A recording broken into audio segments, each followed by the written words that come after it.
Hi everyone, स्वागत है आप सभी का फिर से एक और नई वीडियो में। तो गाइस, काफ़ी दिनों के बाद आज हम वीडियो शूट कर रहे हैं। This video is very important.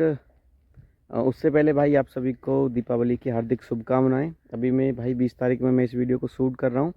तो पहले आप सभी को पता है कि भाई दीपावली का पर्व है, अच्छे से मनाइएगा। बाकी एक स्टोरी मैं आपको सुनाना चाहता हूँ जो कि मोटिवेशन के हिसाब से ही मैं बना रहा हूँ। तो प्लीज़ बिना स्किप करे देखिएगा एंड कमेंट करके भाई बताइएगा कि आपको कैसा लगा। तो गाइस, एक समय की बात है, मतलब पहले इस समय में कुछ जाते हैं जहाँ की बच्चे अपने माँ बाप का पूरा ध्यान रखते थे और पूरी मतलब जो भी माँ बाप कह रहे हैं उनकी बातों को ध्यान में रखते थे। आज का कल्चर कैसा होता जा रहा है भाई, नहीं कह सकता मैं आज के कल्चर के बारे में। तो मैं भाई थोड़ा सा पीछे की तरफ चलता हूँ, क्योंकि कुछ लोग आज भी हैं, हो सकता है कि इस वीडियो को देखने के बाद भाई कुछ इफ़ेक्ट आए। तो जो भी अगर आप पेरेंट्स हैं या फिर मेरी जैसे एज के देख रहे हैं तो भाई प्लीज़ कुछ ना कुछ चेंज ज़रूर लाइएगा। अगर बाकी आप ऐसा कर ही रहे हैं तो भाई बात अलग ही है फिर तो एक पिता ने अपने बेटे के कंधे पे हाथ रखा और अपने बेटे से ही पूछा कि बेटा, दुनिया में शक्तिशाली इंसान कौन है। अब पिता का हाथ बेटे के कंधे पे रखा हुआ है, तो पिता ही पूछ रहा है कि सबसे ज़्यादा शक्तिशाली इंसान कौन है। तो बेटा काफ़ी समझदार था, तो बेटे ने कहा कि पिताजी मैं। फिर कंधे से हाथ हटाया, जबकि बच्चे को उस बात का बिल्कुल भी आभास नहीं था, लेकिन बच्चे को ये पता था कि पिता का हाथ मेरे कंधों पर रखा है, तो दुनिया का सबसे ज़्यादा ताकतवर शक्तिशाली इंसान मैं ही हूँ। वही बात पिता ने दोबारा से रिपीट करी, लेकिन कंधे से हाथ हटाकर, कि बेटा अब दुनिया का शक्तिशाली इंसान कौन है, एक बार फिर से बताओ। अब बच्चा चुप।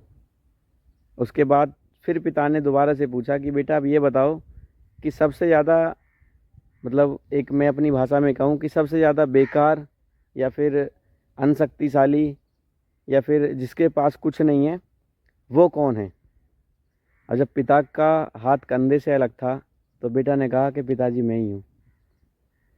तो आप समझ रहे हैं कि भाई एक बाप का, माँ का, घर में बड़े भाई हैं, चाचा हैं, ताऊ हैं, अगर उनका हाथ आपके कंधों पर रखा है तो आप भाई दुनिया के सबसे ज़्यादा शक्तिशाली इंसान हैं।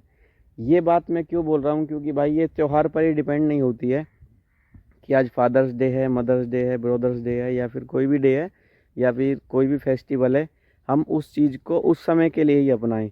ये जो चीज़ें होती हैं भाई, ये हमको जो परिवार है, घर वाले हैं, उन सभी से संबंध ऐसे रखने चाहिए हमेशा कि भाई मतलब सभी के साथ अच्छा प्रेम वाला व्यवहार, ना कि किसी फेस्टिवल पे या फिर किसी डे पे हम उनको याद करें।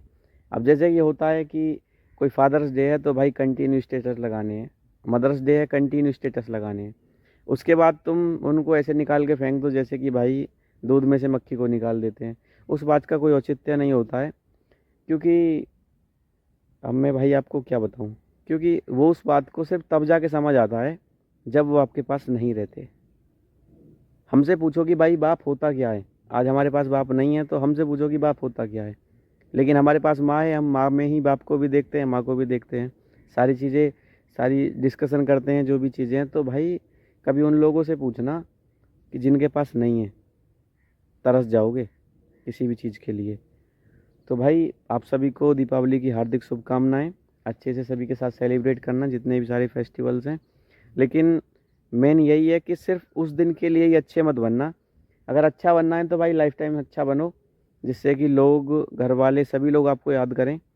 ऐसा अच्छा मत बनना कि सिर्फ वीडियो के लिए या फिर एक फ़ोटो के लिए या फिर एक दिन के लिए कभी अच्छा मत बनना। अच्छा बनना है, लाइफ टाइम बनना, दिखावे के लिए कभी अच्छा मत बनना।